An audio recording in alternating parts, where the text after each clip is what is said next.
Case of the week. We're going to say this kid's name is Max. We're going to say he's 8. I changed identity and gender, everything to protect the kids. But basically, Max came to see me because of high anxiety, learning problems, OCD, separation anxiety, where he would just cling to mom. And the mom's like, we don't know what the heck is going on. And they had worked with an OT, they had done all this stuff. Nothing had really made a difference for Max. And just like I brought up before, we just presume that things are the way they are, right? People are just anxious, that some people just have learning problems, and that's just the way life is, right? Well, in the case of Max, what happened was such a surprise to me because usually I see good results, but in this case, I was just like, what? Mom, you saw what?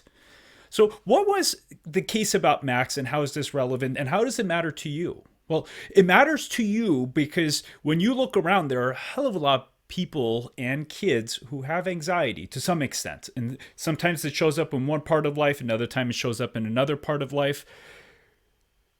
How cool would it be if you knew everything possible to leverage to make sure that your kid can learn as efficiently as possible? And this conversation is very relevant to that. Because in this 8-year-old, there was actually a big error that was missed that could have really disabled his ability to learn for the rest of his life and basically had Max grow up to feel like he's dumb, except this kid is not dumb. He's actually a really smart kid. He just couldn't learn. So Max's story was that, he was doing fine, and around 4 to 5 years of age, he started having some anxiety. By 5 years of age, he was having intense OCD and meltdowns and all of these different things. And in the back of my mind, I'm like, well, is this hormonal? Is this hormonal? What else is going on? Is it a gut issue? Because that's what a lot of people think, right? And then the story kept unfolding. And by the time he was 7 and 8 years of age, mom and the school and the teachers are like, this kid has some kind of learning disability because he's just not learning well. And the mom is like, yeah, Max is just distractible and he's just kind of all over the place. And people think he has ADHD, right? That term that we just throw out all the time without really thinking about what ADHD is, right? And one of the telltale signs, and I kept drilling mom and asking her all kinds of questions. One of the things that came up was, what happens to Max when you're in a really crowded space, like when we actually used to have parties, if you're in a party with Max and then you tell Max to do something like, hey, Max, can you go get this or that or whatever? In crowded spaces, how does Max do? And mom is like, no, Max can't hear me. Max doesn't hear me.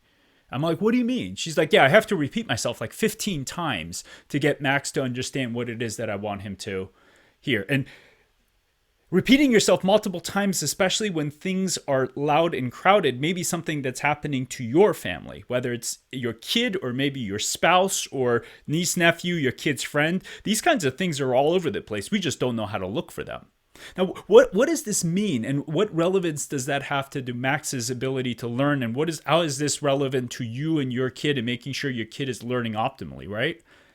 Well, it turns out that when there's too much sound information coming in, and the brain has what is called an auditory processing disorder, auditory sound processing disorder. So it has a disorder in how efficiently it can process sound from the world around it.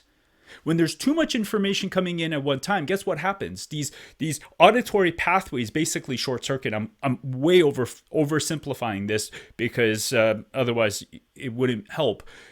But essentially, these auditory pathways that go into the brain, and especially the brain's ability to handle all this auditory sound information, basically fritzes out. So in the case of Max, when there was too much sound going on, his brain would just short circuit, and his brain was just like, the hell with this, I can't handle it.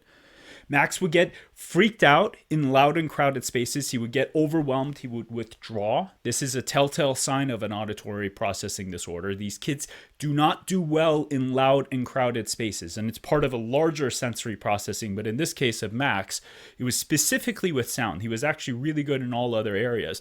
So I told the mom, like, hey, why don't we find a auditory processing specialist, and they exist. And there's actually a program called ILS, Integrated Listening Systems, that can assess this. And there are therapists like this all over the country. Max went to go see one of these specialists. They assessed him, and the specialist literally was just like, holy Jesus. Max has one of the most classic severe cases of an auditory processing disorder I've ever seen. 2 months later, after doing some therapy, I get in touch with mom, and mom is like, he's more calm. His anxiety is markedly decreased, not completely gone, markedly decreased.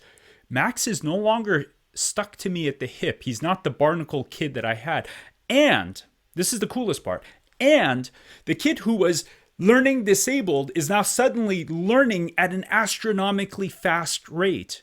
Mom is sitting there and she has him listen to audiobooks, and he's actually processing what the audiobook now says, and he's enjoying it, whereas before it was a pain in the butt.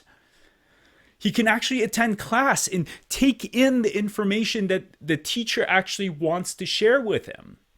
So learning disabled, suddenly 2 months later, not learning disabled. And it doesn't mean that in 2 months the entire auditory processing program was done. But that is how much change came about in this kid with just this simple thing. And I was going all over the place. I'm like, maybe I should treat his gut. Maybe I should do this. Maybe I should do that. And because Sam was so overwhelmed, we just decided to do one thing.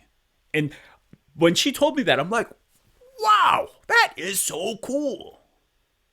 But these are the kinds of possibilities that are available to you all if you just know how to identify the error that is there. And had Max gone and seen someone else, they probably would have looked into his gut and let's treat the diet and let's get rid of gluten and let's put him on magnesium and let's do this. Max's brain couldn't process sound. And these kinds of errors are way more common than we realize.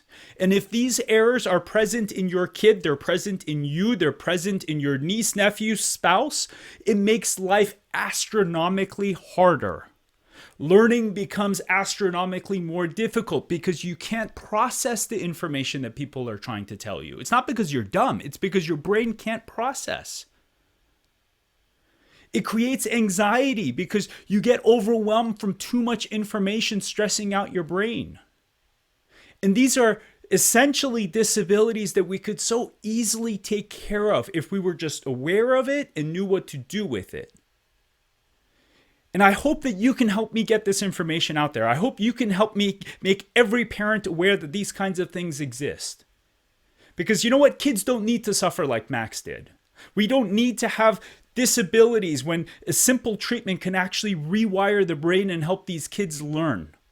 So what I want to ask you is to help get this information out. Get more people to watch these videos, get more people to become aware of these things, because every parent should know of this. Because if it's not your kid, if it's not your spouse, it may be your kid's friend. There's someone out there in your circle that probably has something like this.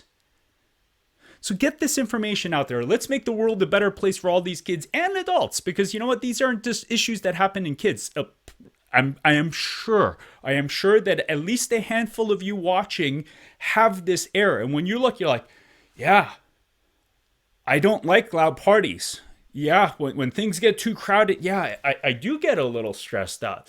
Yeah, when I was in school, I did have a hard time kind of listening. It's because there was something going on in your brain and it could be fixed. And you know what? You could still do it now. As an adult, I'm doing occupational therapy because I'm like, well, God, I've got these things. So instead of talking about it, I should do something about it. Just because you're 30 years old, 40 years old doesn't mean you can't rewire your brain. I'm an ancient dinosaur in comparison to my daughter, but you know what? My brain is still capable of learning some new tricks. So let's get this information out there. Let's make the world a better place for all these kids. And despite all of this weird chaos that we have going on around us, let's at least do one thing to make the world a brighter place. And thank you for helping me do that. This is Dr. K. Thanks for watching.